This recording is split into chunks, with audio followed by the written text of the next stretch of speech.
मणिपुर से एक बहुत ही ज्यादा खतरनाक वीडियो सामने आई है जिसको देख के मैं खुद ही सहम गई हूँ और मैं पूरी रात सो नहीं पाई हूँ। उस वीडियो में साफ दिख रहा है कि किस तरीके से दो लड़कियों को एक झुंड आदमियों का घेर लेता है और उन दोनों मणिपुरी लड़कियों के साथ सबसे बड़ी अभद्रता की जाती है। उन लड़कियों के जबरदस्ती कपड़े उतरवाए जाते हैं, उन्हें सड़क पर नंगा परेड करा जाता है और उस दौरान वो आदमी लड़कियों को नोचते रहते हैं, उन्हें गंदी तरीके से छूते रहते हैं। लड़कियां चीखती रहती हैं, चिल्लाती रहती हैं, मदद की गुहार मांगती रहती हैं, लेकिन कोई मदद नहीं करता। उसके बाद लड़कियों के साथ गैंगरेप तक किया जाता है और 2.5 महीने पहले कि ये घटना है, एफआईआर दर्ज कर ली जाती है, लेकिन अभी तक एक भी आदमी अरेस्ट नहीं करा गया। मुझे शर्म आ रही है कि ये हमारे ही देश में इतना घिनौना अपराध किया गया और कोई भी अभी तक अरेस्ट नहीं हुआ।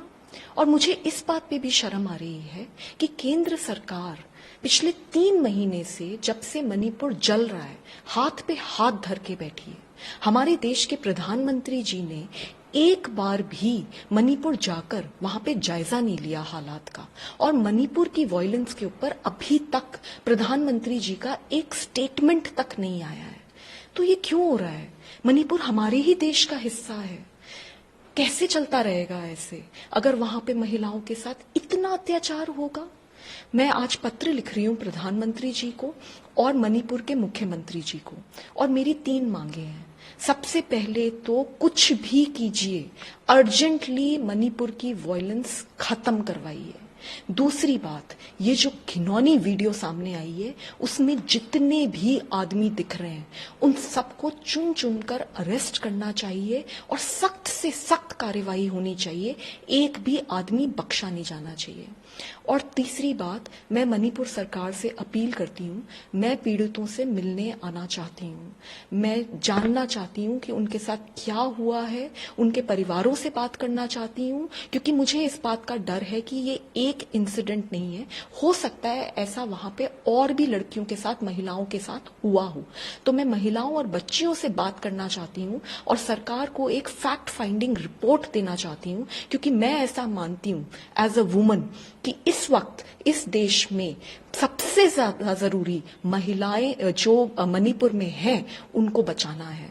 तो मेरी अपील है, मैं मणिपुर में आकर पीड़ितों से मेरे को मिलने दिया जाए। जी, आपको क्योंकि 2.5 महीने बीत गए, कहीं न कहीं जांच में कुछ ढिलाई बरती गई है, क्योंकि इतने दिन में तो पहचान हो सकती थी जो भी आरोपी हैं उसमें।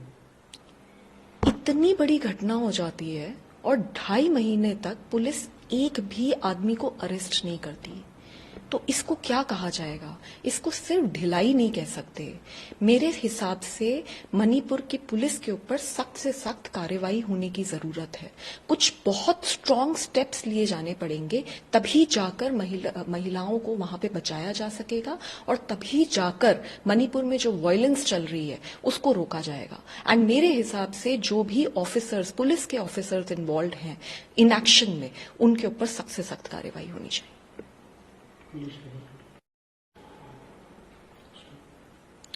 One of the most horrific videos have come from Manipur. I have seen it and I'm shaken to the core and I was unable to sleep at night. The video very categorically shows that there are 2 girls, 2 Manipuri girls standing there, and a group of men are hounding them. They parade them naked, they molest them, and after that they gang rape these girls. It is so horrific. And the fact is that 2.5 months back, this incident was reported. An FIR was registered by Manipur police, but till now, not a single of the perpetrators have been arrested. How shameful is that? And what is even more shameful is the complete silence of the center on this issue. Why is it that despite Manipur burning for 3 months, the Prime Minister of the country has not taken cognizance of the issue, has not visited Manipur even once, has not made a single statement against the violence? What is happening? Manipur is an integral part of the country. So why no action is being taken? I'm writing a letter to the Prime Minister of this country today, as well as the Manipuri Chief Minister. I want 3 things. first and foremost, all steps, urgent steps need to be taken in order to make sure that the violence ends in Manipur.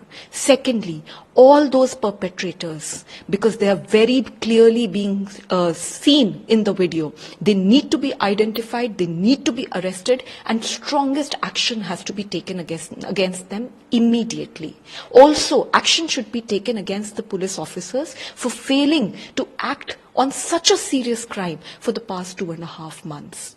And thirdly, as a citizen of this country, as an activist, and as the chairperson of a women commission in this country, I appeal to the Manipuri government, please allow me to come and visit the survivors, and I want to do a fact-finding report for the government, because I fear that this is not a one-off case. I think there might be many such cases, and attempts have to be made by the country to reach out to the Manipuri women against whom the worst atrocities have happened. So a fact-finding report has to be created, and it has to be submitted to the government so that they can take cognizance of the fact and take action against people who have perpetrated the worst crimes against women, crimes against humanity in Manipur.